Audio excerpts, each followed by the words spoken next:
Cal, I don't think they've changed a lot in terms of scheme purposes, but they play a lot more together, and they'll be a lot more tougher this year. After watching tape of the Hawaii game, how would you evaluate your performance? I think I played pretty well. Obviously we had 2 picks. I thought I had PI on the first one, so I'm not just some guy trying to throw in triple coverage. But obviously the offense was stuttering in the second half. But I think overall, looking at missed throws and missed reads, I think I played a pretty good game. Sefo, through 4 games now, are you taking more hits than you were last year or fewer hits? How would you assess that? I don't know. I haven't been counting the amount of hits. They do take their toll, but I mean it's part of the game, and it's not going to take me down or take me out. So in terms of this year and last year, I can't really say. So maybe it's pretty similar then? Yeah, I'd say it's pretty similar. How are you feeling going into this game? I feel good. It's just another week of preparation for a good team in Cal. Explosive offense, really sound defense, and the guys are getting prepared and really getting ready to go. In training camp, Coach Lindgren's talked about how maybe you could take or make some progress this year in choosing to run a little bit more effectively at times. Do you think you're doing that, or?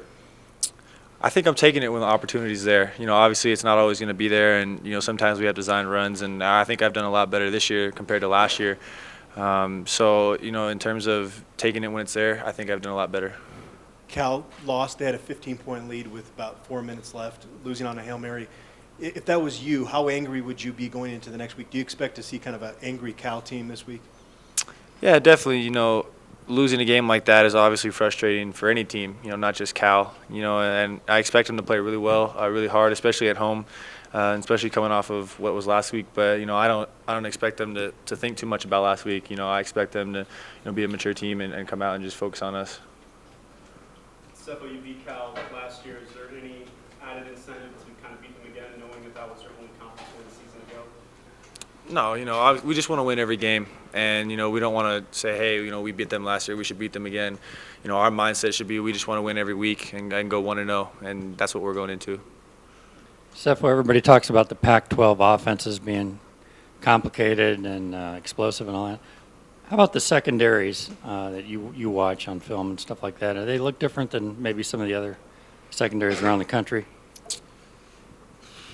I can't really compare, to be honest. I don't watch really football outside of watching film because I can't watch just football to enjoy it anymore. But the Pac-12 DBs are really good. You give them credit, they make plays, and you saw that against ASU. And so, I haven't watched any film on other teams around the nation, but the Pac-12 DBs are good DBs. Sefo, do you guys? Seems like there haven't been as many completions to the tight ends here in the last few weeks as they were in the opening game against Colorado State. Is that something you guys focus on? Are you just taking what's there and it hasn't been there? I guess, how do you explain it? You're just taking what's there. The tight ends are still there, still in the game plan, but we're going off of what the defense gives us. And, if they're going to cover the tight ends, then, that leaves other spots open with receivers and running backs. If they're going to start, tripling, say for Spruce or Shea, for example, we can go back to our tight ends. It's just what the defense gives us every week.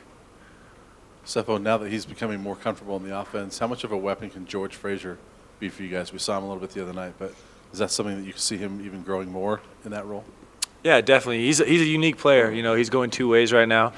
He's done a lot better coming out of the backfield and catching the ball. And, you guys saw he can catch and continue to run. I guess yards after catch is what you guys call it. He's a big play guy, and, we're looking to use him more. Coach Lindgren yesterday was talking about how there were 18 third downs for you guys last week, and he wants to see improvement on first and second down. What can you do to improve on first and second down in your mind? And then secondly, what's it like to have 18 third downs? Because third down's usually a quarterback down. Yeah, obviously we just need to execute more on first and second down, whether it be run or pass. We have to be able to get, 4 or 5 yards on each down so that we can just keep moving on and not worry about getting the third down. And I guess being third down, I've never heard it been called the QB down or such like that. But, you know, you just got to be able to make plays. You know, Coach Lindgren always says, you know, a good QB makes plays on third down. And, you know, that's how we look at it. And we didn't make enough plays on third down last week. With Spruce putting up the numbers that he has, do you expect teams to kind of start double teaming him, triple teaming him?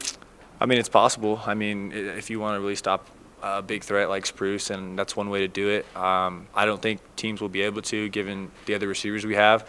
But, I mean, if they really want to, I mean, that's their choice. Sefo, you haven't had a ton of throwing opportunities in the red zone, but when you have, you've been efficient. Are you more comfortable in those situations than maybe you were a year ago? Yeah, I think so, and I think that comes with time and being in the system more. And just taking what the defense gives us, you know, you can't say, hey, you know, I don't know. I just take what the defense gives me, and, you know, if I see Bruce one-on-one, you know, obviously you're going to like that matchup 10 times out of 10. But it's just kind of based off what the defense gives us. At UMass, it seemed that Terrence Crowder and a bunch of the guys were getting up and getting lively and firing you guys up. Have you seen that continue, and do you think that's important for Cal? Yes, I have seen that continue, and it's definitely important.